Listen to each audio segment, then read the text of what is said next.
இட்லிக்கு பொட்டேட்டோ குருமா எப்படி பண்ணலான்னு பார்க்கலாம். ஒரு கடாயில் ஆயில் ஹீட் பண்ணிவிட்டு கடுகு போட்டுக்கலாம். கட் பண்ணி வச்சுட்டா வெங்காயத்தை ஆட் பண்ணிக்கலாம். ஆட் பண்ணி நல்லா வதக்கலாம். இப்போ வெங்காயம் வதங்கிடுச்சு, தக்காளி ஆட் பண்ணிக்கலாம். இது நல்லா தக்காளி எடுத்து மிக்ஸ் பண்ணிக்கோங்க. இது கூட கொஞ்சமாக இஞ்சி பூண்டு பேஸ்ட்டு கொஞ்சமாக ஆட் பண்ணிக்கோங்க. இது நல்லா வதங்கிட்டோம். வதங்கிட்டு எப்படி இருக்குன்னு பார்க்கலாம். தக்காளி வதங்கிறதுக்கு கொஞ்சமாக உப்பு போட்டுக்கலாம். தோல் உரித்து கட் பண்ணி வச்சுருக்க ஒரு பொட்டேட்டோ ஆட் பண்ணிக்கலாம். இது நான் 2 பேருக்கு செய்கிற மாதிரி சாம்பார் வைக்கிறேன். உங்களுக்கு வேணும்னா எவ்வளோ வேணாலும் பண்ணிக்கோங்க. இப்போ இதை ஆட் பண்ணிவிட்டு நல்லா மிக்ஸ் பண்ணிக்கலாம். அதை நல்லா மிக்ஸ் பண்ணிக்கலாம்.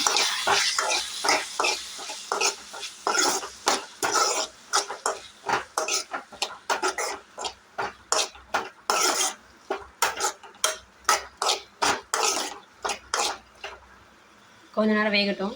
குருமாவுக்கு தேவையான பேஸ்ட் ரெடி பண்ணிக்கலாம். நான் கொஞ்சமாக தேங்காய் எடுத்துருக்கேன், கொஞ்சமாக பெருஞ்சீரகம், கொஞ்சமாக பொட்டுக்கடலை ஆட் பண்ணிக்கலாம். இப்போ இதை நல்லா பேஸ்ட்டாக ரெடி பண்ணிக்கலாம். மஞ்சள்தூள் ஆட் பண்ணிக்கலாம். இதை நல்லா மிக்ஸ் பண்ணிக்கலாம்.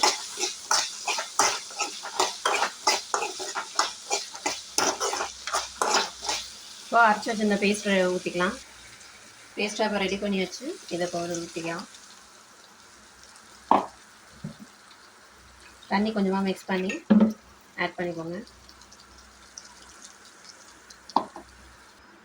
இப்போது நான் காரத்துக்கு மிளகாய் ஆட் பண்ணல. உங்களுக்கு மிளகாய் வேணால் ஆட் பண்ணிக்கலாம். நான் கொஞ்சம் மிளகாய் பொடி போட்டுக்கிறேன்.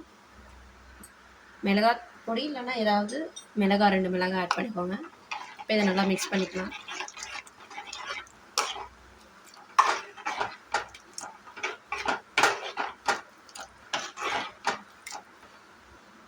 கொஞ்சமாக மல்லித்தூள், இப்போது சாம்பாருக்கு தேவையான அளவு உப்பு போட்டுக்கலாம். நல்லா மிக்ஸ் பண்ணி விட்டுக்கலாம். இப்போ இது ஒரு 2 மினிட்ஸ் அப்படியே குக் ஆகட்டும். அதுக்கப்புறம் ரெடி ஆகிடும் சாம்பார். அவ்வளோதாங்க, சாம்பார் ரெடி ஆகிடுச்சு. உருளைக்கிழங்கு நல்லா வெந்துச்சு. இப்போது ஃபைனலாக கொத்தமல்லி தூவி ஆஃப் பண்ணிடலாம்.